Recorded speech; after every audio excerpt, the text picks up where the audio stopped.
Student, all the best for examination. 18 तारीख यानी कि 18 फरवरी को आपका एग्ज़ाम है। उसके लिए मेरी बेस्ट विशेस हैं, आप अच्छे से एग्ज़ाम दे के आएँ। आपका 18 तारीख को हिंदी का पेपर है। हिंदी 12th में एक बहुत इम्पोर्टेंट कहानी है पंचलाइट, जिसके बारे में हम आज डिस्कस करेंगे। और ये पेपर में 100% आती है, और ये समझ लीजिए इस साल भी पेपर में आपके आएगी। तो उसे आप पेपर में किस तरीके से लिखेंगे, कैसे हेडिंग डालेंगे आप, आज मैं इस वीडियो के माध्यम से आपको सारी चीज़ें बताऊंगा। देखिए, कहानी हम शुरू करते हैं। कहानी का नाम है, जैसा कि आप डिस्प्ले पे देखते हैं, कहानी है आपकी पंचलाइट। पंचलाइट जो है वो किसने लिखी है, पंचलाइट के लेखक कौन है, उस कहानी में क्या बताया गया, मैं आपको आज सारी बता रहा हूँ। पहला हेडिंग डालेंगे आप कहानी का परिचय। कहानी के परिचय में दो चीज़ें लिखी जाती हैं, एक कहानी क्या है और लेखक कौन है। तो कहानी क्या है, कहानी का नाम लिख देंगे आप पंचलाइट। लेखक कौन है, लेखक का आप नाम लिख देंगे कि ये रेणु जी हैं। अब इसमें मित्र पात्र जो कौन कौन से कैरेक्टर हैं उनके बारे में बताया जाएगा। मेन कैरेक्टर इसमें दो हैं, एक है गोधन और एक है आपकी मुनरी। ठीक, और अन्य पात्र भी हैं, जैसे सरदार हैं, पंच हैं, गुडली काकी हैं, कनेली हैं, छड़ीदार आदि हैं। कहानी का मेन उद्देश्य क्या है वो हम बताते हैं। कहानी का मेन उद्देश्य है ग्रामीण समाज में यानी गांव में, समाज में जो फैली ही जातिवाद है या जातिगत ईर्ष्या है जो एक दूसरे के प्रति है, उस कहानी में यानी इस कहानी में उस उद्देश्य को दर्शाया गया है। और ये बात खत्म की गई है कि गांव में कोई भी जातिवाद या समाज में कोई भी जातिवाद नहीं होना चाहिए। कहानी का अगला हेडिंग आप डालेंगे कहानी की कथा वस्तु। कथा वस्तु क्या है कि उस कहानी में क्या क्या घटनाएं घटित हुई हैं, कौन सी बात कब कही गई है, उसका वर्णन करेंगे हम। पहला हेडिंग डालेंगे हम पंचों द्वारा पंचलाइट की भागीदारी खरीदारी सॉरी खरीदारी। क्या करते हैं खरीदारी, पंचों क्या करते हैं। पंच सबसे पहले एक हमारी एक टोली होती है गांव में, बिहार में एक टोली होती है महतो टोली। वो क्या करते हैं, महतो टोली अपने 5 पंच जो होते हैं वो रामनवमी के मौके में मेले में जाते हैं, और मेले से जाने के बाद पंचलाइट खरीद के लाते हैं।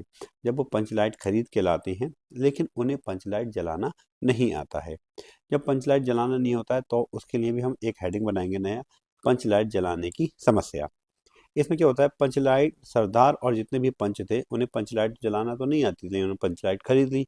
लेकिन जिस वजह से वो गांव में उस टाइम में लाइट नहीं होती थी, तो वो क्या हुआ, पंचलाइट इट्स मीनिंग है पेट्रोमैक्स से।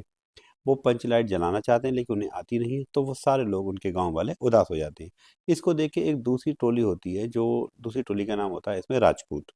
राजपूतों को पता लगता है कि सरदारों ने, पंचों ने, कि एक पंचलाइट खरीद ली लेकिन वो जलाना नहीं जानते, तो उनके वो मजाक बनाते हैं। तो क्या हुआ, इसमें उन्होंने कहा, जब राजपूत टोली के लोगों को यह जानकारी हुई कि मेहता टोली ने, यानी कि वहाँ की जो पंचों की टोली ने एक पंचलाइट खरीद ली लेकिन उन्हें जलाना नहीं जानते, तो उनकी बहुत ज़्यादा उन लोगों ने मजाक बनाई। इस पर वहाँ पे एक लड़की होती है मुन्नी, वो सजेशन देती है पंचों को कि एक गोधन जो लड़का है उसे आप बुला लीजिए, वो इसको जलाना जानता है। तो गोधन के द्वारा फिर पंचलाइट को जलाया जाता है। मुंडरी के सुझाव पर सरदार सबसे पहले गोधन को बुलाते हैं, क्योंकि गोधन पंचलाइट जलाना जानता था। किंतु सरदार के कहने पर वो नहीं आता है, क्योंकि सरदारों ने पहले ही उसका हुक्का पानी बंद कर दिया था। तब एक मुंडरी की जो काकी होती हैं, काकी को भेजा जाता है, और वो काकी, गुडली काकी जिनका नाम होता है, गुडली काकी जाती हैं, वो गोधन को बुला लाती हैं। और गोधन क्या करता है, एक नारियल के तेल में कपड़ा भिगोता है और पंचलाइट जला देता है। ठीक है, इस तरीके से क्या होता है, जब वो पंचलाइट जला देता है तो फिर अगला आप हेडिंग डालेंगे सरदार द्वारा गोधन को माफ करना। गोधन क्या करता है, जब पंचलाइट जला देता है तो सरदार उसे माफ कर देते हैं और कहते हैं, जाओ, तुम्हारा हुक्का पानी जो हमने बंद कर दिया था वो हमने दोबारा रिन्यू कर दिया, और तुम्हें अब 7 खून भी माफ हैं।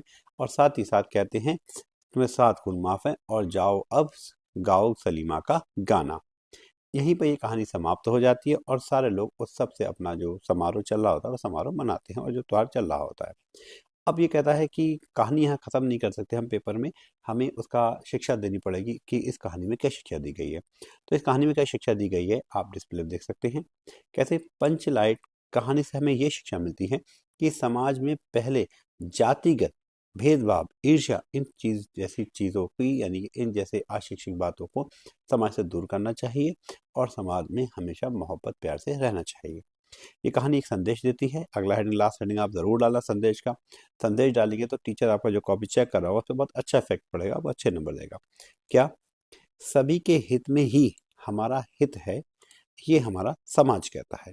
कहते हैं, कर्म तुम्हारा धर्म अटल कर्म तुम्हारी भाषा हो सत्कर्म ही तुम्हारे जीवन की अभिलाषा। इसके साथ ये पूरी स्टोरी आपकी कंप्लीट हो जाती है। आप पेपर में आराम से इसके एक एक हेडिंग को पढ़ लीजिए। आप इसका हेडिंग स्क्रीनशॉट ले लेना। आप इसी तरीके से पेपर में लिखेंगे तो आपके बहुत ज़्यादा अच्छे नंबर आएंगे। Again all the best for examination.